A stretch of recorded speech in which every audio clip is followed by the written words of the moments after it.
Nagpapasalamat po kami, Ama, sa iyong protection sa amin sa nakalipas na unos na bagyo, O Lord. Na ramdaman at nakita namin kung paano ka kumilos sa buhay ng bawat anak mo, O Lord. Maraming salamat po at hindi mo po kami pinabayaan, Panginoon. Salamat din po sa oras na ito na itinipon mo kami sa damang ito, O Lord, upang muli ay kapakinggan iyong mga mensahe, Panginoon. Lumalapit po kami sa iyo, Lord. Nilalapit po namin ang aming mga pagkakasala, O Lord. Ikaw po ang maglinis at magpatawad sa aming mga nagawang kasalanan, Panginoon. Salamat sa mga kapatid namin, Panginoon, at sa mga anak mo na patuloy mong pinalalakas bagamat sila ay nakakaramdam ng panghihina at ganoon din po sa kanilang mga nararanasan na pagdadalamhati at pangungulila sa mga mahal nila sa buhay, Panginoon. Sa aming kapatid na si Auntie Florence, O Lord, salamat sa patuloy mong pagbibigay ng comfort sa kanya at patuloy mong pagsama sa kanyang buhay, Panginoon, pagpapalakas sa kanya at pagpapatibay, O Lord. Alam po namin na ang nangyari sa kanyang buhay ay may purpose, O Lord, at meron kang nais sa kanyang buhay, Panginoon. Salamat sa buhay po ng bawat isa na ikaw ang aming sandigan, ang aming lakas, O Lord. At sa mga kapatid namin na patuloy na nagpapatuloy sa gawain at lumalago spiritually, O Lord. Salamat sa Espiritu mo na kumikilos sa aming buhay. At ngayong umaga, Panginoon, napasalamatan po din po namin ang iyong proteksyon sa aming pastor na patuloy po kaming nililid. Ikaw po, Panginoon, ang patuloy na sumama sa kanya, anuman ang nais mo sa kanyang buhay, Panginoon. Huwag mo po siyang pabayaan, i-provide ng kanyang mga needs, O Lord. Ilayo sa anumang kapahamakan at sakit, Panginoon. At ikaw ang magbigay ng lakas upang siya ay makapagpatuloy, Panginoon. At kung ano ang nais mo sa amin, Panginoon, palaguin, paramihin, i-bless po kami, O Lord, bilang isang church, O Lord. At sa pagpapasimula po ng aming gawain, Panginoon, hihiling po namin na ang Espiritu mo ang patuloy na kumilos sa buhay ng bawat isa. At alisin mo po, Panginoon, anumang gawa ng kaaway, ang mga isip na mapaglakbay, Panginoon. At tulungan mo kami na maituon po namin ang aming puso't isipan sa mga mensahe na maririnig po namin. At dalangin po namin na ang aming pastor ay gamitin mo po upang mangusap sa pamamagitan ng iyong mga banal na mensahe. At kami ay ma-redirect sa mga gawain at sa mga nais mo sa aming buhay, Panginoon. Salamat po, Lord. Pinagkakatiwala po namin ang aming gawain ito, ang buhay ng bawat isa, at ikaw na po ang kumilos at ang laging pangalan mo ang may taas sa lahat ng aming gagawin. Salamat po, O Lord, at may taas ang iyong pangalan sa pangalan ni Jesus, ang iyong Panginoon tagapagligtas. Amen. Amen. Okay, praise the Lord. Salamat po sa bawat isa. Yun, medyo gumanda-ganda ata yung ano natin. No?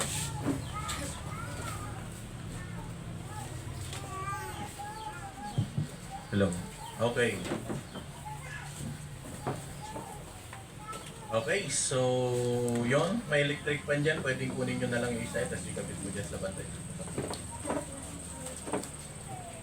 Okay po, so tayo po dadako sa ating Sunday School in few minutes. Ako ay nabigla. Nabigla ako, sabi ko, baka alas 9:30 pa lang, yung pala mag-alas 10 na. Okay, so sige, sana next Sunday medyo maaga-aga tayo konti, ano. Okay, so yon. Last week, ang ating pong napag-aralan ulit ay patungkol po sa doctrine of Satan. Para po sa mga hindi po nakakaalam, naituro ko po ito ata noon, doon pa dito ata, Ilanti Saldi noon. Pero ilan lang yun eh. Ilan lang. So, nabanggit ko po nakaraan yung patungkol po kay Satan. At gusto ko po na mapag-aralan po natin, makita natin, or makilala natin yung talagang sino ba si Satanas. Nyo, bakit? Baka kasi akala natin, ay, si Satan, yun yung may sungay, tapos may buntot, Tapos mayroong malaking tenedor. Tapos nakasuot siya ng pula. So, yun yung pagkakakilala natin kay Satanas. Pero ang Satan na tinutukoy po sa Bible, siya po ay espiritu. At pag sinabing espiritu, siyempre hindi natin nakikita. Pero siya ay nag-i-exist or talagang nandyan. So, kaya kung may katanungan po, kaya kung minsan nagtatanong yung iba, totoo ba si Satanas? Sa tingin nyo, totoo. Kasi sabi po ng Bible yun. At napag-aralan po natin ng mga nakaraan na nabanggit po sa salita ng Diyos ang pangalan ni Satan. At meron siyang 3 pangalan na nabanggit doon sa Matthew chapter 4 verse 1 to 11. Satan, Devil, and then ang tawag nun, tempter. Kasi manunukso siya. Actually, hindi lang yun. Accuser. At liar. Yun yung mga tawag sa kanya. Pero doon sa Matthew chapter 4, may mga nandun yung 3 na binanggit. Si Satanas, ang Diablo, or yung manunukso, the tempter. Yun yung tawag po sa kanya. At doon po sa Ezekiel 28 verse 11 to 19, nabanggit po doon yung pinagmulan ni Satanas. Pero before that, ano yung original na pangalan ni Satan? Si Lucifer. Tama. Siyempre, alam naman natin na si Lucifer, merong maayos na anyo, gwapo tulad ko din, may pakpak. Siyempre, may mga pakpak yung mga angel may mga pakpak sila. At binigyan siya ng malaking authority sa langit. Ibig sabihin, sa buong anghel, siya lang yung merong hawak sa kanila. But sad to say na si Satan or si Lucifer that time, nagkaroon po siya ng pride sa kanyang puso. Nagkasala siya. Kaya ang sabi niya doon, I will be the most high. Kaya mahirap talaga na pag merong mataas tayo na posisyon, iaangat mo yung buhay mo. So, Satan, yun po yung nangyari kay Satanas kung bakit po siya pinabagsak ng Diyos dahil po doon sa kanyang pagmamalaki sa kanyang sarili. Tatayo ako sa harap ng marami, sabi niya ganon. Magiging katulad ko ang Diyos, sabi niya ganon. So anong ginawa ng Panginoon? Tinapon siya mula sa langit. At si Satan or si Lucifer, hindi naman siya pwedeng magmataas kasi tulad natin siya na nilikha lamang ng Panginoon. Tandaan niyo po, ang tao, mas mataas lang ng kunti ang anghel sa atin. Siyempre, yung mga angel, may mga kapangyarihan yan Saka, ang tanong, ang anghel ba dumarami? Hindi.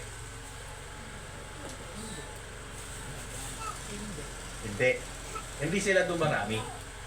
Ang nakakalungkot lang, hindi naman nanganganak ang angel tao dumadami. Hindi naman nanganganak ang angel. Limited lang sila. But sad to say, na nung nagkasala si Lucifer sa Panginoon, itinapon sila kasama ng kanyang mga alagad. Alam nyo, 3/4 yung sumama kay Lucifer. Ang dami 1/4 lang yung natira. Pero nasaan si Lucifer ngayon? Impyerno ba? Si Satan ba nasa impyerno? Wala. Nasaan? Nasa mundo natin. Nandyan lang yan pakalat-kalat pero hindi mo nakikita. Nakuha nyo po. Kasi ang sabi po ng Bible, bago po yun, nung pinatapon si Lucifer, tinanggal yung pangalan niya at pinalitan bilang si Satan. Or yung iba't ibang pagkakatawag ngayon sa kanya. Why? Kasi yung Lucifer, ang nagbigay ng pangalan, ang Diyos. Ibig sabihin, Tinanggal niya yon for the sake na yung pangalan hindi madungisan. Kasi yung Lucifer, ano ba yun, may kahulugan yun eh. Kaya, di ba naalala nyo, ang pangalan ni Pedro or ni Peter, Simon. Nung tinawag siya ng Panginoon, yung Simon, son of Bar-Jonas, pinalitan siya ng Pedro. Peter. Ang pangalan ni Matthew dati is Levi or Levi. Nung tinawag siya ng Panginoon, pinangalanan siyang Matthew. Bakit? Kasi yung mga pangalan nila, may mga ano yan eh. May mga meaning. So, ganun din sa atin. So kay Lucifer, tinanggal, pinalitan ngayon ng Satan. At doon po sa Ephesians, ano sabi niya doon? He is the power, He is the prince of the power of the air. Kahit bulong lang, maririnig ni Satanas yan. Yung iniisip mo tapos nagsalita ka. Hindi niya nababasa isip natin. Tandaan nyo, hindi niya alam kung ano yung iniisip mo. Yun nga lang, pag nagsalita ka, bumulong ka sa iyong sarili, mababasa niya. Ganon katalino si Satanas. Kaya nga po, ang diablo sa atin is talagang pag hindi mo binantayan ang sarili mo, matatalo ka. So, si Satan, ang gawa ni Satanas ngayon is ang gawa ni Satanas sa mga tunay na Kristiyano. Tignan po natin doon sa 1 John chapter 4 verse 4. John chapter 4 verse 4. Ye are of God little children and have no overcome them, because greater is He that is in you than he that is in the world. They are of the world, therefore speak they of the world, and the world heareth them. Ano po? Kayo'y sa Diyos, mumuntikong mga anak, at ang inyong dinaig sila. Bakit? Sapagkat lalong dakila siyang nasa inyo kaysa nasa sanlibutan.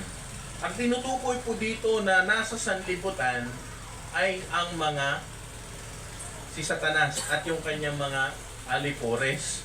So, minsan kasi actually kung titingnan naman natin, mahina tayo eh. Anytime pwede tayong tuksuhin. Anytime pwede tayong sirain ng diablo.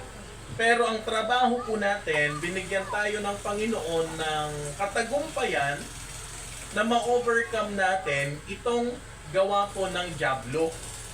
Kaya nga po, kung ang isang Kristiyano pahina-hina, talaga naman masisira ang buhay niya. Kaya tingnan mo pag ang isang Kristiyano kulang sa spiritual na buhay, pag hindi siya mahina siya sa spiritual na buhay, malapitin siya sa tukso.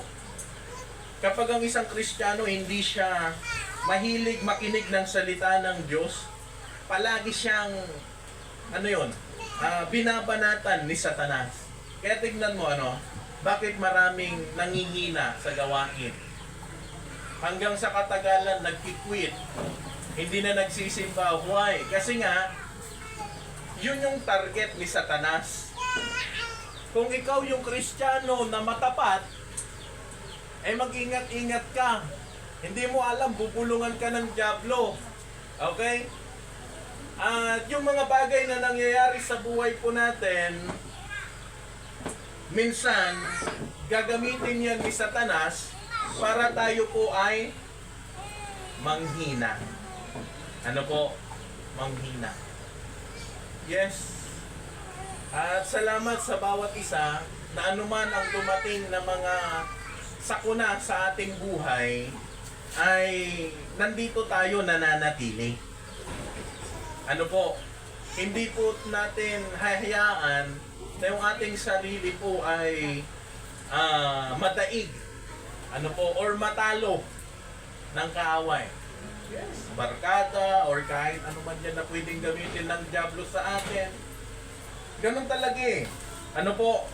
Ano pa makikita po natin dyan sa Matthew chapter 4, 5, they are of the world, therefore speak they of the world. Ano po? And he the world heareth them. Sila'y sa sanlibutan, kaya tungkol sa sanlibutan, ang sinasalita nila ay sila'y dinidinig ng sanlibutan. Ano sabi niya doon? Tayo ngay sa Diyos at nakakakilala sa Diyos ay dumirinig sa atin. Ang hindi sa Diyos ay hindi dumirinig sa atin. So, as a Christian, marami tayong pwedeng gawin. Pero kung tayo po ay hindi po ganun kaaktibo sa ating Panginoon, eh pwedeng sa ilang panahon pwede tayong gapiin ng diablo eh. Ano po, kahit wala pong exempted, kahit ako na pastor, pwede rin po akong matukso. Pwede rin po akong daigin ng diablo. Eh, ang mga pastor pa naman, malapitin yan eh, sa mga temptation. Siyempre, pag mga pastor, kahit sabi mo nagtuturo, nagbabasa ng Bible, maraming ikakasira yan. Ano po, kung kayo na mga members, kayo na mga lingkod ng Diyos na tutukso, mas lalo kami. Ano po, maraming dahilan para matukso ang mga man of God. Minsan, natutukso kami sa pera, sa babae, or sa kahit ano, walang exempted. Ano po, sa pride. Siyempre, pag yung pastor gumagaling, umaangat, minsan nagiging mayabang yung mga pastor eh. Ano po? So, wala pong exempted sa atin. Amen po ba? Pag ang diablo ang kumilos sa atin. Tandaan po natin, mas malakas sila kaysa sa atin. Pero, sa biyaya ng Panginoon at sa tulong ng Diyos, sabi niya nga, ye are of little children, you and have overcome them. Because greater is He that is in you. Sino ba'y nasa atin? Ang Panginoon. Amen? Okay, so ano pa?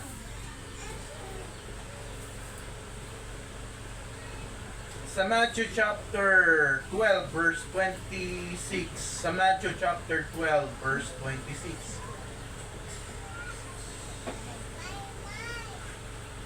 And if Satan cast out Satan, he is divided against himself. How shall then his kingdom stand? At kung pinapalabas ni Satanas, siya ay nababahagi laban sa kanyang sarili. Paano ang mananatili ang kanyang kaharian? And if I by Beelzebub cast out devils, sabi niya, pag Beelzebub kasi Satanas din yun eh. Ano po? By whom do your children cast them out? Therefore they shall be your judge. At minsan kasi pinaparatangan, eh paano mo makakas out ang demonyo sa atin? Eh ang nasa atin naman ang Panginoon. So, if I cast out devils by the Spirit of God, then the kingdom of God is come upon you. Ngunit kung sa pamamagitan ng Espiritu ng Diyos, then, ano sabi niya? Nagpapalabas ako ng mga demonyo, ay dumadating nga sa inyo ang kaharian ng Panginoon. Okay? So, ang talagang nasa atin, the Holy Spirit. Kaya pag mga Kristiyano, hindi ka na pwedeng saniban ng diablo. Okay? Totoo po yun, yung mga sinasaniban. Pero ang tanong, pag Kristiyano ba pwedeng saniban ng masamang espiritu? Hindi na. Hindi ka pwedeng saniban. Eh paano pag sinaniban ka? Eh hindi ka paligtas. Kailangan mo maligtas para hindi ka saniban. Oo. Eh ganun talaga eh. Tignan mo yung mga tignan mo yung ano ba yung mga mahilig tayo manood ng mga nakakatakot sa KMGS. Di ba may tinatawag silang exorcist ba yung tawag no? Exorcism. Tapos pinapayagan nilang saniban sila ng yung kaluluwa daw. Hindi naman kaluluwa yun eh. Si diablo lang din yun eh na pumapasok sa katawan ng tao. So, pag ganun kasi, bakit pag pinapapasok hindi sila napoposes? Eh siyempre, handa yung katawan nila eh. Talaga hindi sila mapoposes kasi handa yung katawan nila. Kaya yung espiritu pwedeng lumabas, pwedeng hindi. Pero pag wala kang alam pagdating sa bagay na yon, yung mga hindi ligtas, pwede lang silang mapasukan eh. Buti nilang brother Dan. Ligtas ka na. Pag hindi, ay lagot tayo dyan. Okay, so nakuha niyo po. So, Satan, paano ba aalisin ng si Satanas? Si Satanas, so nga, parang niluloko lang tayo. Ano ba? Paano ko harapin ang Diablo? So, paano natin maharap? Kung iiwan natin ang araling ito, di maaring Kristiyano ang masisiraan ng loob. Purihin ng Diyos, siya ang gumawa ng probisyon para sa atin upang madaig si Satanas at ang kanyang mga gawa. So, una, tandaan na si Satanas ay isang talunang kalaban. Opo. Paanong talunan? Tinalo na po siya ng Panginoon. Ibig sabihin, dahil ang Panginoon, nadaig siya, tayo din bilang mga anak ng Diyos, kaya din natin siyang talunin. Ano po? So, doon po sa Hebrews 2 verse 12, sa Hebrews chapter 2 verse 12,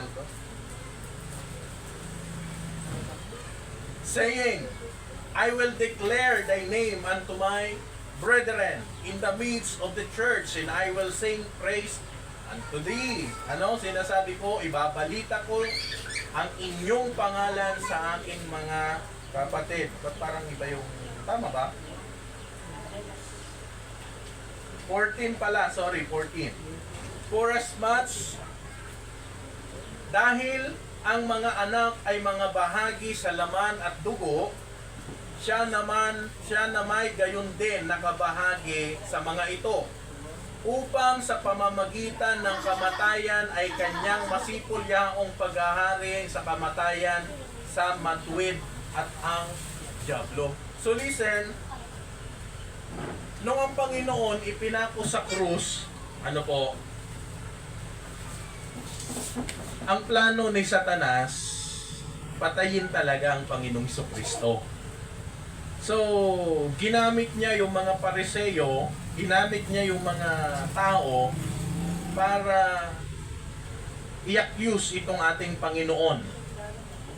Pero ayon po doon sa prophecy, talagang yun ang magiging takbo ng ating Panginoon. So talagang merong magtatraidor.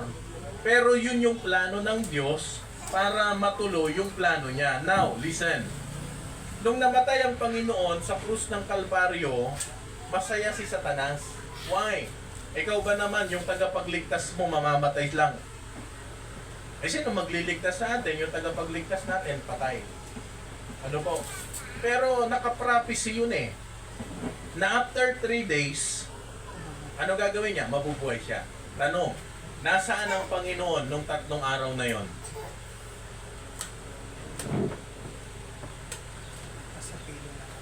Nasa piling ng Ama? Nasaan siya?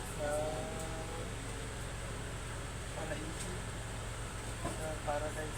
Paradise? Correct.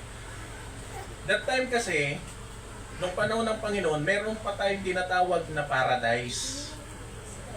Ang tawag doon is Abraham's bosom. Magkatabi ang Abraham's bosom, tapos yung impyerno. Yung 3 days na yon, bumaba ang Panginoon kasi lahat ng mga patay na mga mananampalataya, nandun sila sa paradise. Hindi sila akyat sa langit. Wala pang tao noon nung nandito pang Panginoon. Pero that time, yung 3 days na yon, bumaba ang Diyos, pumunta doon sa paradise. Anong ginawa niya? Yung mga captives na sabi doon sa Ephesians, dinala niya sila doon sa langit. Kaya after 3 days, anong ginawa ng Panginoon? Yung mga nasa paraiso, dinala niya doon. So, meron ng tao sa langit that time. Kaya para namang imposible yun, Pastor. Imposible po yun talaga. Okay? At captivity.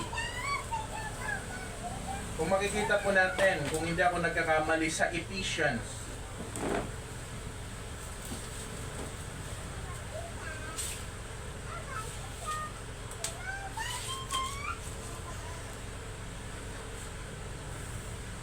Captivity, captives, sabi niya.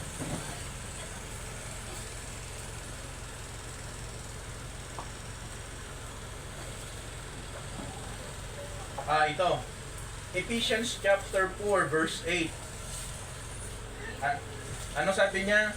Wherefore he saith, when he ascended up on high, sabi niya, nung umakyat na siya, he lead captivity, captives, and give gifts unto men. Kasabay nun, na nung dinala niya yung mga tao na nasa paradise, binigyan niya ngayon ng mga gift yung mga tao. Kaya yung mga tao, nung time ng Pentecost, binigyan niya sila ng kanya-kanya silang mga, yung bang marunong silang magpagaling, marunong silang magsalita ng mga lingwahe. Oo, kasabay po nun. So, he led the captivity captives saan? Sa langit. Nakuha niyo po? Nakuha niyo po ba? At si Satan, tuwang-tuwa. After 3 days, nung nabuhay, doon siya natalo. Kasi, why? Kayang na-overcome ng Diyos yung kamatayan.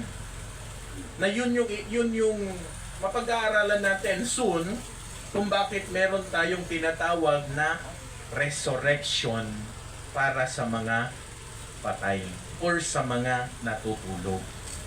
Okay? So, si Satan natalo, ano nangyari? Na-overcome. Di ba ganun sa palabas? Kunyari, pag may yung kontrabida, tapos nakita yung bida nahihirapan, tuwang-tuwa, tapos pagdating sa dulo, mananalo yung bida. Ganun parang imposible, pero totoong nangyari kasi biblical naman. Ano po? So, now, paano natin naharapin ng dyablo? Tandaan na ikaw ay nasa panalong panig. Tandaan po natin, He is greater than you.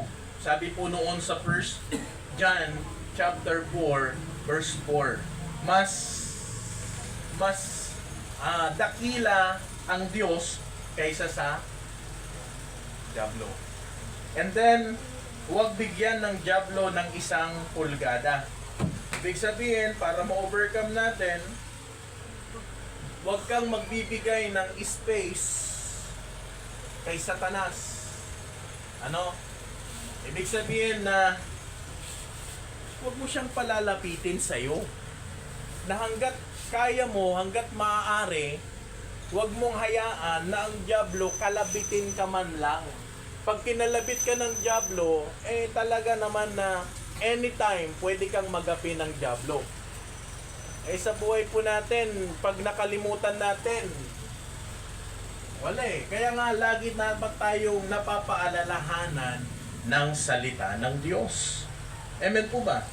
Pag wala ang Bible, kawawa po tayo na mga mananampalataya. Parang walang nangyari. Pag Kristiyano ka, tapos hinahayaan mo ng dyablo pumasok sa'yo or kontrolin ka niya, wala lang din naman. Kaya nga, nandito tayo sa church, mag-aaral ng salita ng Diyos, at yun, kailangan po natin. At ini-encourage ko po ang bawat isa na bigyan po natin ng panahon ang salita ng Diyos. At isa pa, yung prayer. Mahalaga yung panalangin na dapat pinakausap mo ang Diyos. So, wag natin bigyan ng pulgada ang Diyos doon po sa Ephesians chapter 4 verse 27. Tandaan, isuot ang buong baluti ng Diyos. Doon po sa Ephesians chapter 6 verse 10 to 18. So meron tayong tawag dito, helmet of salvation. Meron tayong sword, which is the word of God. Meron tayong pamigkis. Meron tayong baluti. Hindi yung literal na sinusuot ng mga sinauna, kundi ito po yung spiritual na mga baluti na kailangan po nating isuot. Kasi pag wala kang armas, pwede ka lang talunin. Ano pa? Tandaan na laging alerto. Doon po sa 2 Corinthians chapter 2 verse 11. Pag di ka mapagbantay, wala Talagang yayariin ka ni Satanas. At ano pa, hindi aatras laging sa laban. Yun yung isang bagay na kailangan po natin gawin. Then, ang sandata ang ginamit ng Panginoong Hesus upang labanan ang diablo. So, anong sandata? Paano mo matatalo ang diablo? Gamitan mo ng salita ng Diyos. Kaya si Satanas, sino sa inyo may mga alam na memorize na mga bersikulo? Ikaw, Brother Sai, may alam ka na? Kung na-memorize, ang ito yung sabihin. Tandaan nyo, ang diablo, maraming alam na bersikulo. Kaya nung nakausap niya ang Panginoon, di ba, nag-fasting siya ng 40 days and 40 nights, ginamitan siya ng diablo, ng Word of God. Kaya ang sabi po ng Panginoon, it is written, man shall not live by what? Bread alone. So, Word of God ang panglaban para mas lalong madaig mo ang diablo. So, yun, mga kapatid, huwag nating ismulin lang ang diablo sa buhay natin. Sapagkat ang diablo, anytime, pwede niya tayong talunin kapag nakababa yung ating mga guard. So, mahirap po yun sa buhay ng isang mananampalataya. Lalo na kapag ang isang buhay Kristiyano po natin ay hindi tayo nagiging aktibo pagdating sa Panginoon.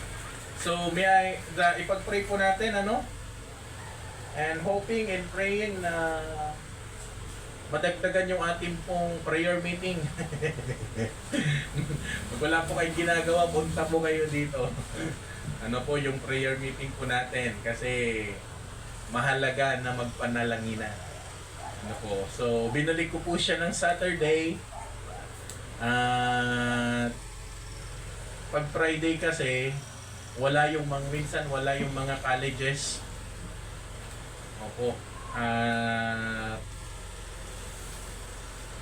Saturday na sila nakakauwi. So yon. Pag Saturday naman, medyo madami-dami kasi may practice ng choir. At wala tayong choir nung mga nakaraan kasi nga po, yun nga, maulan, nag-run out, maulan, tapos nagbagyo pa. Kaya yun. So, hoping na sana sa mga susunod, ibalik natin yung choir. At salamat, nandito si Sakura. Baka maganda yung boses nito eh. Isali natin sa choir.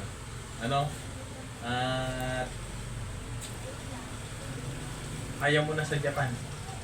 Pang Pilipinas ka talaga.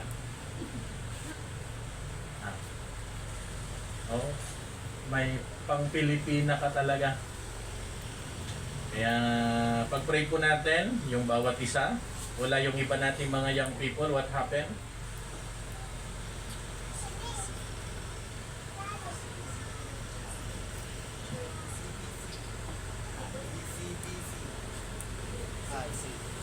BC.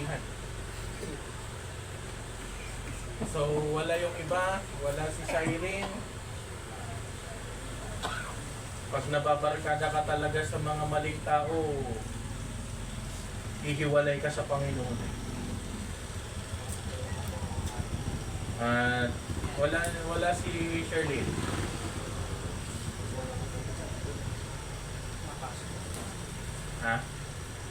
Hindi siya pumasok.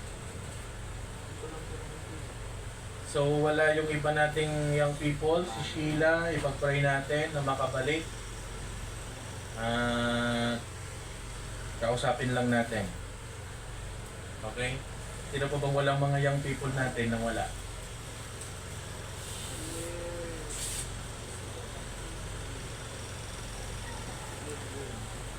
Sherlyn, si Shireen. Magkatunog pa naman yung pangalan. Si Shireen saka Sherlyn. Si Sheila, ipag-pray natin na bumalik. Encourage nyo lang, wifeys. 3 months din, pero nakachat ko siya 2 weeks ago. Gusto niyang bumalik. Kaso, siyempre, dahil nakagawa ng kasalanan sa Panginoon, eh, mahirap makuha ulit yung tiwala ng magulang.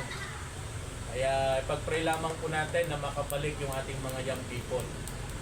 Okay, so wala yung iba naman. Yung iba may sakit. Pumunta ako doon kanina, masakit yung paa. Yung mga taga doon. Pangit na manggitin kung taga-sementeryo. Ano ba ang maganda doon? Wise Village.